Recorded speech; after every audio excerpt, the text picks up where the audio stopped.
Gente, o ministro Luiz Roberto Barroso prorroga a apuração sobre denúncias contra Jair Bolsonaro feitas pela CPI da Covid-19. Em novembro, Paulinha, a Polícia Federal pediu para que o Supremo Tribunal Federal prorrogasse o prazo de análise dos materiais dessa CPI, né? Foi exatamente isso. Logo em novembro, a Polícia Federal pediu ao STF essa prorrogação do prazo de análise dos materiais da CPI. Segundo a PF, os dados ainda não tinham sido enviados a eles pelo Senado Federal ou pela PGR, como deveria ter acontecido, né? Agora, o ministro Luiz Roberto Barroso prorroga por mais 60 dias a investigação preliminar contra o presidente Jair Bolsonaro, filhos e ministros aliados do governo.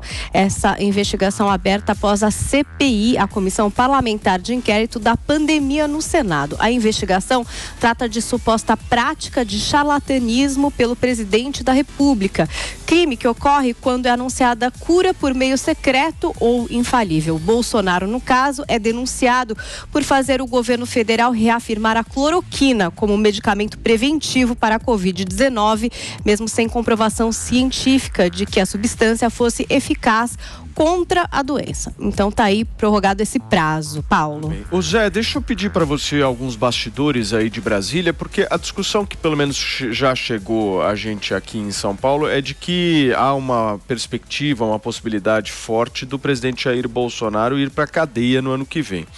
Mas isso seria baseado no quê? Essa história poderia ser uma delas? Ô Paulo, olha, sinceramente, eu não acredito nessa possibilidade, viu? Para início de conversa, quando o presidente Jair Bolsonaro deixar o poder, ele vai responder nas varas lá iniciais, né? Ele não tem ido para a frente dos quartéis, não defende golpe nenhum, não está exatamente se vacinando e se protegendo. Ontem eu conversei com o senador Flávio Bolsonaro, né? Andamos pelos corredores conversando, e ele me dizendo o seguinte, que não tem nada em mente, que não tem nada a ver, não quer defender o golpe, e que só se aparecer uma força sobrenatural, ou seja, nada vai acontecer até o dia 1º. Isso aí é uma proteção do próprio presidente para evitar esse tipo de argumento. E quando ele sair, todos esses inquéritos e processos vão para a vara comum. Veja bem que a Constituição protege o presidente da República, a tal ponto de que o presidente, depois de diplomado, todos os processos dele param. Um presidente da República não responde a nenhum processo anterior ao mandato. Os processos referentes ao mandato, durante o mandato, eles têm obrigatoriamente que receber autorização do Congresso Nacional para abrir um processo contra o presidente da República. E o que fez o Supremo? Disse, olha, é real, esse artigo na Constituição diz que o presidente não pode ser processado sem autorização do Congresso, mas nós podemos investigar, abrir inquérito. Aí abriram 7 inquéritos contra o presidente. E todo esse inquérito que o Ministério Público diz não. Agora, como o juiz ouve o Ministério Público, diz não, e a defesa, evidentemente, diz não, e ele decide pelo sim. Quer dizer, é complicado, isso é uma arma para constranger o próprio presidente da República. Eu não vejo motivo, isso aí é onda, eu não vejo como se prender o presidente Jair Bolsonaro pelos inquéritos que ele tem até hoje. E eu digo que hoje é vantagem, no caso do presidente, responder pela justiça comum na primeira instância e não no Supremo Tribunal Federal, que se transformou numa máquina de moer reputações. Ô Zoe, se o clima tivesse mais favorável, por que essa prorrogação? Primeiramente eu queria responder o Zé, tá? Zé, eu tenho muito respeito por você. Ultimamente a gente tem discordado bastante aí, o teu posicionamento tem mudado bastante. Então, antes de te rebater, eu queria falar que eu tenho muito respeito por você e você é um amigo, né? Eu considero muito você. Também. Então, eu não acredito no que você falou pelo seguinte. Hoje, no Brasil, a lei não tá valendo de nada. Num país onde prender um deputado federal com imunidade é sobre a lei, que a lei protege o presidente da República. Hoje a lei não está valendo de nada. Não, a Constituição fala sobre imunidade parlamentar e a imunidade parlamentar hoje dos parlamentares não é respeitada. A Constituição Federal fala que as pessoas têm liberdade para falar e defender as coisas que quiserem e isso também não é respeitado. As pessoas estão perdendo redes sociais, ativistas estão sendo presos. Eu não me expressei direito, desculpa. Eu citei a Constituição e concordei com você. Disse que, apesar de ter isso na Constituição, os ministros não estão seguindo a Constituição. Sim, mas entendeu? Você não acredita numa possível prisão do Bolsonaro. E o Brasil está se encaminhando para uma Bolívia, por exemplo. A ex-presidente da Bolívia foi... Você acha que vão prender o presidente, Zoila? Então, a ex-presidente da Bolívia foi presa e qual foi o que eles usaram para justificar a prisão? Atos antidemocráticos. É a mesma expressão que estão usando aqui, que são atos antidemocráticos que o Bolsonaro defende, que essas pessoas que estão nas ruas estão pedindo coisas antidemocráticas. É a mesma história se repetindo aqui no Brasil. Não precisam de um crime concreto para acusar o Bolsonaro, para prender o Bolsonaro e os seus filhos. Qualquer coisa pode ser usada contra eles hoje. A instabilidade jurídica no país é muito grande e a Constituição não está sendo mais respeitada. Se eles quiserem prender o Bolsonaro, eles podem prender o Bolsonaro. E o Alexandre, a pessoa aí, o que manda prender e bloquear rede social de parlamentares e de ativistas, mostrou que não está para brincadeira, que de fato pode fazer o que quiser e continua esticando a corda. Anteontem, rede social do Júnior Amaral e da deputada Bia Kicis foram retirados do ar. Os parlamentares estão perdendo o seu direito de expressão. Parlamentar, qual é o trabalho do parlamentar? Falar, representar o povo, né, os seus eleitores lá na Câmara Federal. E eles estão perdendo esse espaço, eles estão perdendo esse direito. Se os parlamentares já estão perdendo esses direitos, com o Bolsonaro vai ser a mesma coisa. A perseguição está muito acirrada. Não é à toa que o Bolsonaro está quieto também para isso. Só que muitos da direita criticam e falam, mesmo ele quieto, ele pode ser preso. E eu concordo, mesmo ele se mantendo quieto, não vindo a público se manifestar e falar sobre polêmicas, ele pode ser preso. Qualquer coisinha, até o silêncio dele pode ser usado contra ele. Só que é melhor o silêncio do que ele vir a público e a imprensa manipular, distorcer tudo o que ele fala e aí a justiça ter algum argumento para cometer mais uma ilegalidade. Porque, infelizmente, hoje no país, a mídia é conivente com as ilegalidades que estão acontecendo.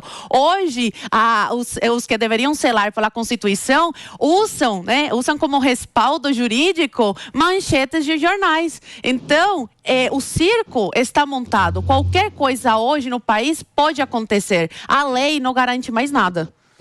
O Zé, Zui, o que eu entendi da conversa de vocês, até vou passar a palavra para o Conrado para buscar compreender melhor, é que essa história aí do Barroso é uma outra história, né? Esse silêncio, por exemplo, atual do Bolsonaro é um silêncio muito dessas manifestações que estão acontecendo e tal, até em frente aos quartéis e tal, ele ficou dentro do Palácio do Planalto mais em silêncio. Essa história aí, pelo menos é o que eu estou entendendo, Conrado, é da época da pandemia. Da certo? CPI. Da época lá da cloroquina, da acusação de charlatanismo, ou seja, se eu não me engano, são mais de 50 processos que eu acho são que vários, são vários inquéritos. Vai ter que responder na primeira instância logo a partir do dia 1º de janeiro.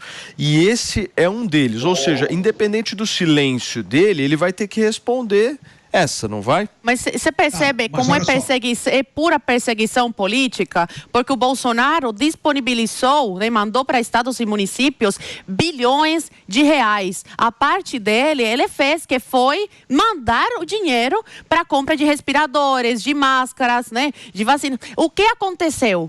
O desvio, o consórcio do Nordeste, ninguém fala do consórcio do Nordeste. A CPI, que eu chamo de CPI do circo, não estava nem aí, para de fato combater as irregularidades que aconteceram durante a pandemia. Eles usaram essa CPI como para perseguir o Bolsonaro, para tentar achar alguma coisa para incriminá-lo. Não conseguiram achar nenhum crime, mas a perseguição continua. Então eles não estão preocupados em buscar um responsável pelas mortes. Eles estão preocupados em perseguir o Bolsonaro, em condenar o Bolsonaro e a sua família, porque se eles estivessem preocupados, eles teriam incluído aí nas investigações o consórcio do Nordeste, vários governadores que são aliados do PT ou são do próprio partido do PT. Então eles não estão nem aí para as mortes. Eles estão aí para perseguir desafetos políticos. Só antes de você, Conrado, é que você trouxe esse ponto dos inquéritos, né? Eu vou citar só alguns para complementar aqui, até se o Conrado quiser responder também a respeito deles, que são esses inquéritos que agora são respondidos em primeira instância a partir do momento que Bolsonaro não é mais presidente. Então, por exemplo, tem o inquérito 4781, que é fake news e milícias digitais, tem o inquérito 4878, que é vazamento de dados sigilosos, tem o inquérito 4831, que é interferência na Polícia Federal, aí tem na pandemia notícias falsas sobre vacina, que é o inquérito 4888, e aí tem até dentro aí desses inquéritos, essa questão do Bolsonaro ser réu em 2 ações penais por incitação ao estupro e injúria contra a deputada federal Maria do Rosário. Então enfim, esse bolo aí de processos que agora passam a ser respondidos em primeira instância. Vamos lá, Conrado, por favor. Bom, no Brasil, toda CPI, a gente sabe, ela acaba em pizza, né? Essa aí vai ser a primeira CPI que não vai acabar em pizza. O Barroso, não, vamos continuar com esses inquéritos. A CPI serve para fazer uma investigação, depois leva à justiça, e a justiça nunca dá prosseguimento. Dessa vez eles vão dar prosseguimento, porque, como a Zoe falou, é uma grande caça ao Bolsonaro. E aí, o Zé também tem um grande respeito por ele, mas ele vem numa lógica na sua argumentação e chegando a uma conclusão errônea. Ele falou para nós, olha só, a gente tem hoje, na nossa Suprema Corte, inquéritos, investigações no qual a promotoria diz que o Bolsonaro não tem culpa, a defesa diz que o Bolsonaro não tem culpa e mesmo assim a justiça continua com esses inquéritos do qual ela deveria também não prosseguir. Então, a lógica é o seguinte, olha, eles vão continuar investigando mesmo sem ter essas argumentações, mesmo sem ter esse embasamento. A gente tem que enxergar que tudo isso, a narrativa de prisão do Bolsonaro já aconteceu. O Estadão já falou que nós não podemos ter impunidade na cadeira do maior cargo do Brasil, que eu achei que ia aparecer uma foto do Lula, não, apareceu uma foto do Bolsonaro, já viu o Janones falando que ele vai ser preso, os outros deputados falando que ele vai ser preso, ele e a sua família. Isso aí só fica impune no Brasil quem tem dinheiro para pagar advogado, muitas vezes vindo da corrupção. É por isso que o Lula não está preso, porque ele tem um sistema pagando seus advogados com causas milionárias, recursos milionários e vão postergando até os dias de hoje. O que a gente tem que abrir os olhos aqui de maneira muito clara, como a Zoe também muito bem falou para nós aqui, é que hoje, lá, naqueles inquéritos do consórcio do Nordeste, a gente teve o futuro chefe da Casa Civil, Rui Costa, é o cara que comprou respiradores de uma loja de maconha, pagou 43 milhões, os respiradores nunca chegaram. Esse cara vai ser o ministro da Casa Civil, que é bem dizer quem manda em todos os outros ministros, quem conversa com todos os outros ministros. Vocês percebem o nível que a gente está vivendo no Brasil? Bolsonaro vai ser perseguido, não interessa os inquéritos que a Paulinha falou para nós, alguns absurdos, né? Que a gente tem aqui no Brasil. Não interessa, porque a própria Suprema Corte já criou inquéritos no qual ela se coloca como vítima, ela se coloca como sendo promotor, acusador e se coloca como juiz. São inquéritos completamente ilegais, cuja nossa Constituição já foi rasgada. Eu não sei o que as pessoas fazem de cegos aí, de ouvidos moucos, para não saber que a nossa Constituição já foi rasgada e nada está sendo feito. A maior prova disso vai ser o próximo entrevistado. O Deltan já está em perseguição. Deltan está perseguido, Sérgio Moro está perseguido, Lula foi tirado da cadeia para ser o presidente do Brasil. Qual parte as pessoas não entenderam ainda?